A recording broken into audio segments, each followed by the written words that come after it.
सर्वोच्च न्यायालयाच्या निकालानंतर राज्यातील स्थानिक स्वराज्य संस्थांच्या निवडणुकीच्या कामकाजाला सुरुवात झाली आहे. निवडणूक आयोगाच्या निर्देशानुसार आता प्रभाग रचनेचं काम सुरू होणार आहे. कोल्हापूर महानगरपालिकेची प्रभाग रचना करताना कोणताही राजकीय दबाव न घेता पारदर्शीपणे करण्यात यावी अशी मागणी कोल्हापूर शहर काँग्रेसच्या वतीनं करण्यात आली आहे. आज प्रशासक के मंजुलक्ष्मी यांना याबाबतचं निवेदन सादर करण्यात आलं.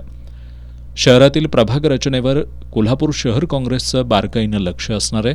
त्यामुळे संबंधित अधिकारी आणि कर्मचाऱ्यांनी प्रभाग रचना करताना योग्य ती काळजी घ्यावी अशी मागणी या निवेदनात करण्यात आली आहे.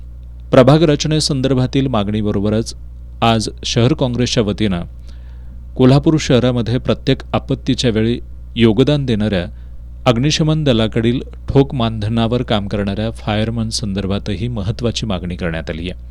अग्निशमन दलाकडील ठोक मानधनावर काम करणाऱ्या 43 फायरमनना महापालिकेच्या सेवेत कायम करून घेण्यात यावं अशी मागणी काँग्रेसनं केली आहे. याबद्दलचा प्रस्ताव महापालिका प्रशासनानं शासनाला पाठवावा अशी मागणी आज करण्यात आली आहे.